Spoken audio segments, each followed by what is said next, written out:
नमस्कार दोस्तों। जैसा कि हम लोगों का आज क्लास 10वां है। हम लोगों ने 9 क्लास तक कंप्लीट कर लिया है। तो आज हम पढ़ने वाले हैं भारत की प्रमुख झीलें। कल हम लोग झील पढ़ने वाले थे, लेकिन उससे पहले हम लोगों ने भारत की प्रमुख बहुउद्देशीय परियोजनाओं को देखा था। उसी क्रम में पढ़ते हुए आज हम लोग देखेंगे भारत की प्रमुख झीलें। देखिए, झील पढ़ने से पहले आप हम लोगों को समझना होगा कि आखिरकार झील होता क्या है। झील वह क्षेत्र होता है जहाँ पर पानी इकट्ठा होता है। जैसे कि वह पानी चाहे वर्षा के रूप में आकर इकट्ठा हुआ हो, या फिर नदी का जो मार्ग है परिवर्तित होने पे बना हो, या फिर समुद्र से कटकर बना हो, या फिर आसमान से कोई उल्कापिंड गिरा हो और वहाँ पे गड्ढा बना हो, उसमें पानी भरा हो। देखिए, उसी प्रकार में हम लोग जानते हैं कि जो झील है उसे 3 प्रकार से बांटा गया है। लेकिन अगर प्रमुखता हम लोग देखें तो जो प्राकृतिक झील है उसे 3 भागों में बांटा है। लेकिन जो स्पेसिफिक झील है 2 भागों में देखते हैं। पहला एक प्राकृतिक है, दूसरा मानवकृत। उसी क्रम में बढ़ते हुए हम लोग देखते हैं कि जो प्राकृतिक झील है वो 3 प्रकार की है। पहला विसर्प झील या ऑक्सबॉल झील, जिसे गोखुर झील के नाम से भी जाना जाता है। ये जो विसर्प झील है इसके बारे में हम बताएंगे अभी आपको लास्ट में कि कैसे ये विसर्प बनाता है। और दूसरा लैगून झील है, तीसरा क्रेटर झील। अभी हम तीनों का एक्सप्लेनेशन लास्ट में करेंगे। पहले देखते हैं कि भारत में विसर्प झीलें कौन कौन सी हैं। कंवर झील जो बिहार में स्थित है वो विसर्प झील है। अनुपम झील बिहार विसर्प झील। बेनथला झील केरल विसर्प झील। चंदुवी झील असम की है जो विसर्प झील है। उसी क्रम में आगे बढ़ते हुए हम लोग देखते हैं लैगून झील। चिल्का झील उड़ीसा में पाई जाती है, जो एक लैगून झील है और भारत की सबसे बड़ी झील भी कही जाती है, और भारत की सबसे बड़ी खारे पानी की झील भी चिल्का लेक है। यदि परीक्षा में पूछे भारत की सबसे बड़ी झील चिल्का झील।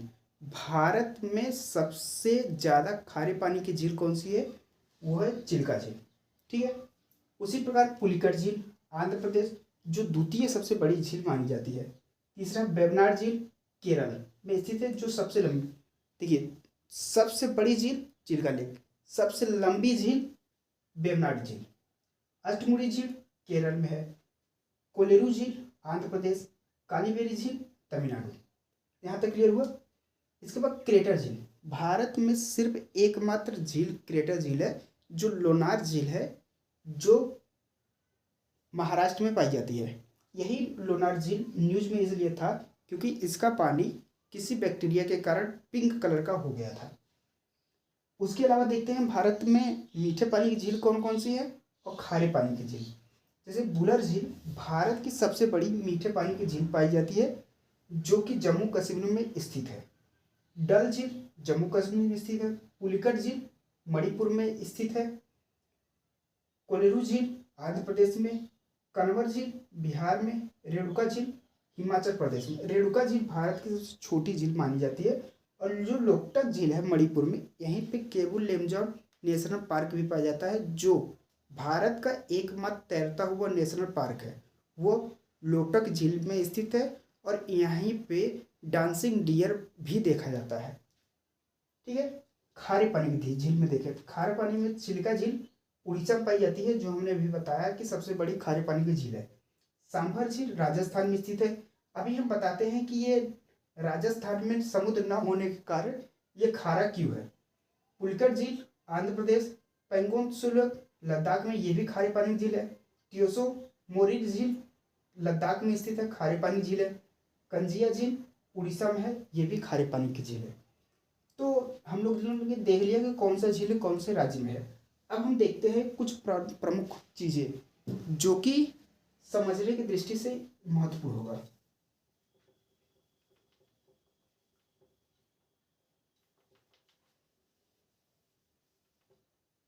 अब पहला देखते हैं विसर्प झील। जैसा कि हमने लोग बताया था। देखिए, विसर्प झील होती है कि जैसे मानती हैं गंगा नदी गंगोत्री से निकलती है। मैंने क्लास में जब गंगा नदी तंत्र पढ़ा रहे थे तो उसमें बताया था कि गंगा नदी कहाँ से निकलती है। तो जब गंगा नदी गंगोत्री से निकलती है तो ये बीच बीच में कुछ नदियाँ मिलती है, और कभी कभी ऐसा होता है कि इसमें अवसादों की मात्रा ज़्यादा होती है। मैंने बताया था कि पश्चिम से पूर्व की तरफ बहने वाली नदियों में अवसाद ज़्यादा होती हैं जो डेल्टा बनाती है।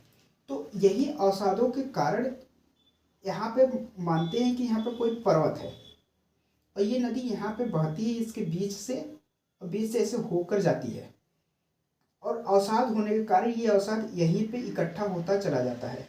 इकट्ठा होते होते ये नदियाँ यहाँ से न बहकर यहाँ से बहने लगती है और यही इकट्ठा हुआ क्षेत्र यहाँ पे कुछ पानी जुटाव होने के कारण यहाँ पे जो बनाती है उसे विसर्प झील या फिर ऑक्सबोल झील के नाम से भी जाना जाता है। तो आपको समझ में आया होगा कि विसर्प झील कैसे बनती है। नदियों के अवसादों की इकट्ठा होने के कारण नदी अपना दिशा परिवर्तन के कारण बनती है। यानी कि परिभाषा इसकी होगी कि नदियों के अवसादों के कारण जब नदियां अपना दिशा परिवर्तित कर लेती हैं तथा उन नदियों के कारण बने हुए अवसाद में इकट्ठा होने वाले पानी को ही विसर्प झील नाम दिया जाता है। ठीक है, तो विसर्प झील आपको समझ में आ गया होगा। अब ये लैगून झील, और लैगून झील समझने के लिए आपको भारत का नक्शा समझना पड़ेगा। हम लोगों ने आज आपको फिर से भारत का नक्शा बना के दिखाते हैं, आप लोग फिर देख लीजिएगा कैसे बनता है।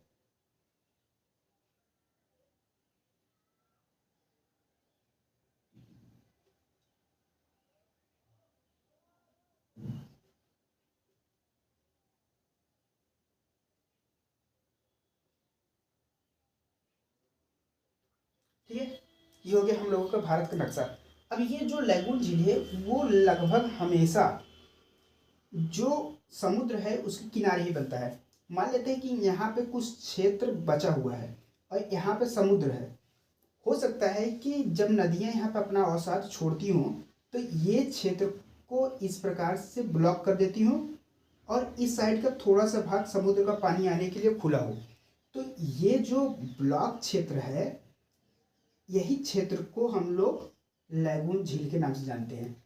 यानी कि इसका जो परिभाषा होगा कि नदियों द्वारा लाए गए अवसाद जो डेल्टा कहलाते हैं उनके अवसादों के कारण भारतीय तट के किनारे अवसाद अत्यधिक मात्रा में जम जाने के कारण समुद्र के पानी और लैंड के मध्य एक सीमा बना देती है और उस सीमा के भीतर इकट्ठा पानी को हम लोग लैगून झील के नाम से जानते हैं। ये हम लोग लैगून झील के कह सकते हैं। ठीक है, यानी कि अगर यहाँ पे बनाना है तो ये हो गया हम लोगों का लैंड, नदियाँ आई इकट्ठा करते गई और ये ब्लॉक कर दिया। या फिर हो सकता है कि इस साइड से ब्लॉक करे चाहे इस साइड से ब्लॉक करे और इसके मध्य में जो जमा हुआ भाग है इसमें पानी इकट्ठा होगा और इसमें मीठा जल भी हो सकता है, खारा जल भी हो सकता है। ज़्यादातर इसमें खारा जल रहता है, तो इसी क्षेत्र को लैगून झील के नाम से जाना जाता है।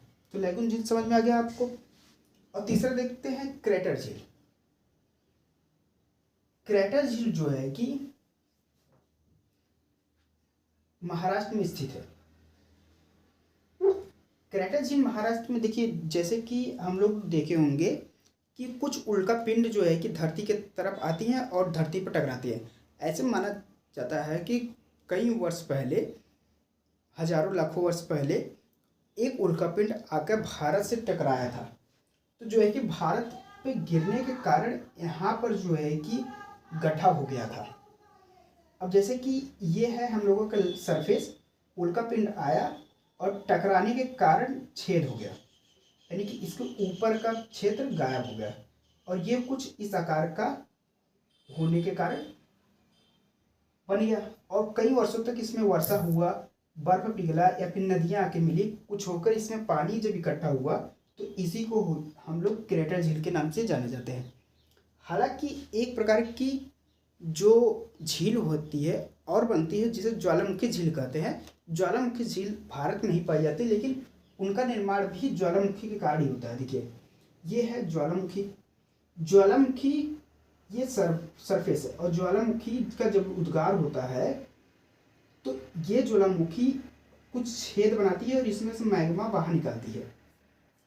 अगर ये ज्वालामुखी सक्रिय न होकर सुषुप्त अवस्था में चली जाती है तो यहाँ से लावा निकलना बंद हो जाता है और यहाँ पे ऐसी खाली स्थान छूट जाता है। इसी खाली हुए स्थान छूटने पर वर्षा का जल आकर इकट्ठा होता है और इसी को जो है कि हम लोग ज्वालामुखी झील के नाम से जाना जाता है। इतना समझ में आया आप लोगों को? यानी कि हम लोग देख लिए विसर्प झील कौन कौन सी है, लैगून झील कौन कौन सी है, क्रेटर झील, ज्वालामुखी झील। उसी प्रकार देखिए हमने बताया कि ये जो सांभर लेक है राजस्थान में पाया जाता है, लेकिन यहाँ पर जो है कि समुद्र तो है नहीं, तो यहाँ पे खारा जल कहाँ से है? हमने आप लोगों को क्लास में जब बताया था कि प्लेट टेक्टोनिक थ्योरी जब बताया था कि गोंडवाना प्लेट जो है कि जब आ रहा था तो यहाँ पे जो है कि यूरेशियन प्लेट थी। ये गोंडवाना प्लेट आते आते बीच में टेथिस सागर था, यही टेथिस सागर से टकराता है और आगे चल के यूरेशियन प्लेट से टकराता है और हिमालय का निर्माण करता है। यही जो टेथिस सागर था, इसी टेथिस सागर का कुछ अवशेष यहाँ पे बचा हुआ है, जिसके कारण यहाँ पे सांभर लेक और यहाँ पे जो है कि पेंगोंग त्सो लेक का निर्माण हुआ है। यानी कि सांभर लेक और पेंगोंग त्सो लेक का खारा होना ये टेथिस सागर का भाग माना जाता है। यानी कि हम लोगों को ये भी समझ आ गया कि सांभर लेक खारा क्यों है। तो हमें नहीं लगता कि इसके अलावा और झील में आपको जानने की कुछ ज़रूरत है।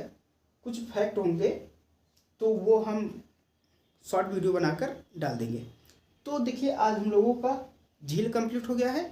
तो हो सकता है कि कल हम लोग देखें भारत के प्रमुख वनस्पति क्षेत्र, यानी कि भारत में किस किस जगह कौन कौन सी वनस्पतियाँ पाई जाती हैं। तो धन्यवाद।